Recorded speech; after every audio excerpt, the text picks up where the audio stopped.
Bismillahirrahmanirrahim. Last time we have discussed that what are matrices, what are the rows and columns of the matrix, what is the order of a matrix, और उसके बाद हमने exercise 1.1 के question number 1 को last time complete किया था और मैंने आपको बताया था कि हम इक्वल मैट्रिसेस की डेफिनेशन को पढ़ेंगे और एक्सरसाइज के रिमेनिंग क्वेश्चंस को इस तरह से कंप्लीट करेंगे। So welcome to the lecture 2। Lecture 2 में हमने इक्वल मैट्रिसेस को डिस्कस करना है कि when two matrices are said to be equal, let A and B are two matrices, then matrix A is said to be equal to B if it satisfies two conditions। Matrix A matrix B के equal तब कहलाएगा जब ये to conditions fulfil होंगी जो मैं लिख रहा हूँ। अगर कोई दो मैट्रिसेस ये दो कंडीशंस सेटिस्फाई कर लें तो वो दो मैट्रिसेस एक दूसरे के इक्वल कहलाएंगे।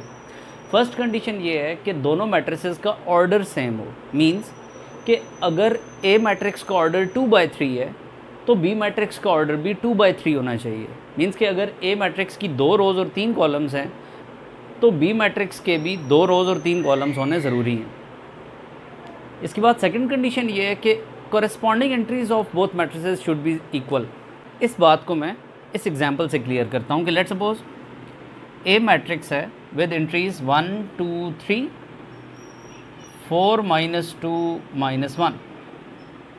अब देखिए कि अगर इन टू मैट्रिसेस A और B को हम कंपेयर करें तो फर्स्ट कंडीशन तो ऑल्दो कि ये सेटिस्फाई कर रहे हैं कि इस मैट्रिक्स का ऑर्डर 2/3 है और इस मैट्रिक्स का ऑर्डर भी 2/3 है, और अगर आप गौर करें तो इन दोनों मैट्रिसेस की एंट्रीज़ भी सेम है। यानी इसके अंदर जो एंट्रीज़ इन्वॉल्व हो रही हैं वो एक तो 1 है, एक -1 है, एक 2 है, एक -2 है, एक 3 है, एक 4 है, और एग्जैक्टली इस मैट्रिक्स में भी एक 1 है, एक -1 है, एक 2 है, एक -2 है, एक 3 है, एक 4 है।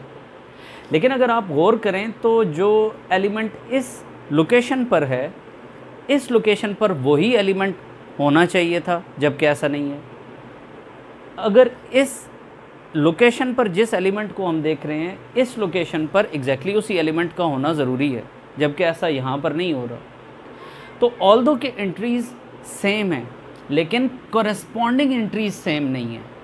इसका मतलब ये हुआ कि ये दो मैट्रिसेस इक्वल नहीं है। हालांकि एंट्रीज सेम हैं, ऑर्डर इक्वल है, लेकिन still these two matrices are not equal because they are not satisfying this second condition that corresponding entries of both matrices should be same. I hope so कि आपको ये equal matrix की condition समझ में आ गई है। तो इक्वल मैट्रिसेस की कंडीशन समझ लेने के बाद हम चलते हैं अपनी एक्सरसाइज 1.1 के क्वेश्चन नंबर 2 पर। हमसे कहा जा रहा है जी which of the following matrices are equal. हमने इन सब मैट्रिसेस को कंपेयर करना है और ये डिटरमिन करना है कि इनमें से कौन कौन से मैट्रिसेस इक्वल हैं। देखिए मैट्रिक्स इक्वल तब होता है, वंस अगेन मैं रिपीट करूँ कंडीशन, कि अगर दोनों मैट्रिसेस के ऑर्डर सेम हो और दोनों मैट्रिसेस की कॉरेस्पॉन्डिंग एंट्रीज इक्वल हों तो दो मैट्रिसेस इक्वल होते हैं। अगर हम A मैट्रिक्स को B के साथ कंपेयर करें तो ऑर्डर डिफरेंट है, लिहाजा हम इसकी सेकंड कंडीशन को चेक ही नहीं करेंगे, दे आर नॉट इक्वल। अगर हम A मैट्रिक्स को C मैट्रिक्स के साथ देखिए कंपेयर करें तो 5 - 2 इज़ अ सिंगल एंट्री। देखिए अगर ये लिखा हुआ होता 5 - 2 तो फिर हम कहते हैं कि ये 5 और -2 दो डिफरेंट एंट्रीज़ हैं, जबकि 5 - 2 से हम मीनिंग लेंगे कि 5 - 2 is 3। So 5 - 2 is 3. That is why C matrix and A matrix both are equal because they are satisfying the condition that order of both matrices is same and the corresponding entry of both matrices is also same. Therefore A is equal to C. So in the solution we will write A is equal to C.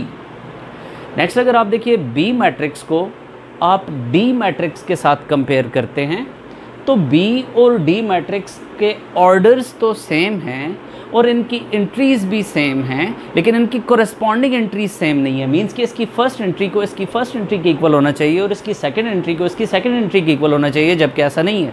So B is not equals to D। Further हम देखते हैं कि इनमें से in given options में से B किसी और मैट्रिक्स के इक्वल तो नहीं है। अगर आप आई मैट्रिक्स को देखें तो 3 और ये एंट्री 3 + 2 है and 3 + 2 is 5. So I matrix is equal to 3 and 5 + 2 is 3 + 2 is 5.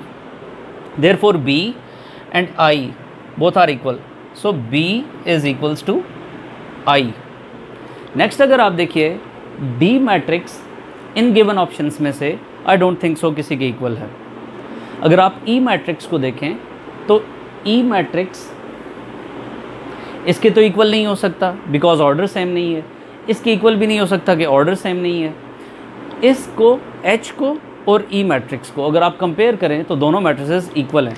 It means के E is equals to H. और अगर आप E मैट्रिक्स को J के साथ कंपेयर करते हो तो 2 + 2 is 4, 2 - 2 is 0, 2 + 4 is 6 and 2 + 0 is 2. It means के E and J are also equal. So E, H and J, these three matrices are equal to each other. और अब इसके बाद अगर आप देखें तो F मैट्रिक्स है 2, 6 और G matrix 3 - 1 is 2 and 3 + 3 is 6. So F matrix is equal to G. So F is equals to G. I think कि आपको क्वेश्चन नंबर 2 एक्सरसाइज 1.1 का ये भी क्लियर है. सो चलते हैं एक्सरसाइज के लास्ट क्वेश्चन की जानिब, दैट इज़ क्वेश्चन नंबर 3. तो देखिए क्वेश्चन नंबर 3 है find the values of A, B, C and D which satisfy the matrix equation. Matrix equation लिखी हुई है, यानी एक ऐसी इक्वेशन जिसकी बोथ साइड्स पर मैट्रिसेस इन्वॉल्व हो रहे हैं और क्वेश्चन में वो ये क्लेम कर रहा है कि ये मैट्रिसेस इक्वल हैं. इट मीन्स कि ये मैट्रिसेस इक्वल हैं तो इक्वल मैट्रिसेस की कंडीशन को ये सेटिस्फाई कर रहे हैं. और इक्वल मैट्रिक्स की कंडीशन में से फर्स्ट कंडीशन ये है कि दोनों मैट्रिसेस का ऑर्डर सेम होना चाहिए. क्लियरली आप देख रहे हैं इसकी फर्स्ट और सेकंड 2 रोज़ हैं और 2 कॉलम्स हैं और इस मैट्रिक्स की भी सिमिलरली 2 रोज़ और 2 कॉलम्स हैं. देयरफॉर फर्स्ट कंडीशन फुलफिल हो रही है. सेकंड कंडीशन क्या है कि फर्स्ट एंट्री को फर्स्ट एंट्री के इक्वल होना चाहिए, सेकंड एंट्री को सेकंड के, थर्ड को थर्ड के और फोर्थ को फोर्थ के इक्वल होना चाहिए. सो सॉल्यूशन में हम इनको इक्वेट कर लेते हैं. हम कहते हैं कि first entry A + C should be equals to 0, second entry A + 2B should be equals to -7, C - 1 third entry should be equal to 3 and 4D - 6 should be equals to 2D. हम अब इन 4 equations को solve करते हैं और इनमें से A, B, C, D की values को फाइंड आउट कर लेते हैं. देखिए अगर ये फर्स्ट, सेकंड, थर्ड और फोर्थ इक्वेशंस हैं. देखिए इन 4 इक्वेशंस में से याद रखिए कि किसी भी इक्वेशन में अगर मोर देन 1 वेरिएबल इन्वॉल्व होता हो तो वो इस तरह से सॉल्व नहीं होगी. सो मोर देन 1 वेरिएबल्स इसमें इन्वॉल्व हो रहे हैं, सो हम इसको पहले पिक नहीं करेंगे. इसमें भी देखते हैं तो A और B 2 वेरिएबल्स यूज़ हो रहे हैं, सो हम इसको भी पहले पिक नहीं करेंगे. हम अगर थर्ड इक्वेशन में देखें तो इसमें वेरिएबल सिर्फ C यूज़ हो रहा है, सो हम इसको पहले पिक करेंगे. So third equation implies that C - 1 is equal to 3, which further implies that C is equal to 3 + 1. It means C is equals to 4. The value of C is 4. अगर आप इसको देखिए तो इस वैल्यू को हम इसमें तो सब्सटीट्यूट नहीं कर सकते for finding the value of A, because इस सेकंड इक्वेशन में C इन्वॉल्व भी नहीं हो रहा. अगर आप फर्स्ट इक्वेशन में आएँ तो C की जगह पर C की इस वैल्यू को रिप्लेस कर देने पर हम अननोन A को फाइंड कर सकते हैं. So substituting this value of C that is 4 in the first equation. So since first equation says that A + C is equal to 0, आप C की जगह पर 4 सब्सटीट्यूट कर दो तो A + C की जगह पर 4 इक्वल टू 0 की जगह equal to 0 as it is आएगा. A इज़ इक्वल टू ये +4 हो रहा है, इक्वल की इस जानिब आकर आप इसको -4 लिख दोगे. So value of A is -4. अगर आप A की इस वैल्यू को सेकंड इक्वेशन में पुट करते हो तो यहाँ पर आप देखते हो कि A की वैल्यू पुट कर देने पर रिमेनिंग एक सिंगल वेरिएबल B की वैल्यू आप अटेन कर सकते हो. सो second equation implies that A + 2B is equals to -7. Substituting the value of A that is -4 here, we can write this as -4 + 2B is equals to -7. So -4 equal के side पर लेकर आएंगे तो +4 हो जाएगा. So 2B equal to -7 + 4. 2B is equals to -3 और B क्योंकि 2 से मल्टीप्लाई हो रहा है, 2 इस जानिब आकर डिवाइड कर दिया जाएगा. So value of B is -3/2. अगर आप फोर्थ इक्वेशन को देखो तो फोर्थ इक्वेशन में 4d - 6 इक्वल्स टू 2d आ रहा है। इट मीन्स कि इसमें सिंगल वेरिएबल आ रहा है, ऑलरेडी सिंगल वेरिएबल आ रहा है। तो आप इसमें देखिए कि d वाले एक तरफ लेकर आते हैं और विदाउट d एक साइड पर शिफ्ट करते हैं। सो 4d - 2d is equal to -6 था, इक्वल की तरफ आकर +6 हो जाएगा। 4d - 2d का आंसर क्या आएगा? 2d इक्वल्स टू 6 और d की वैल्यू 6/2, सो d की वैल्यू 3 आ रही है। इट मीन्स के आपने ये जो आपका टारगेट था to find the value of a, b, c and d, वो आपने अटेन यहाँ पर कर लिया। होप सो कि आपको exercise 1.1 with all questions and all parts ये सबको क्लियर है।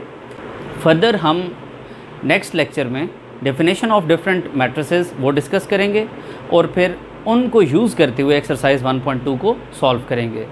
होप सो कि आपको आज का ये लेक्चर नंबर 2 क्लियर है। Thank you so much for watching. अल्लाह हाफिज़।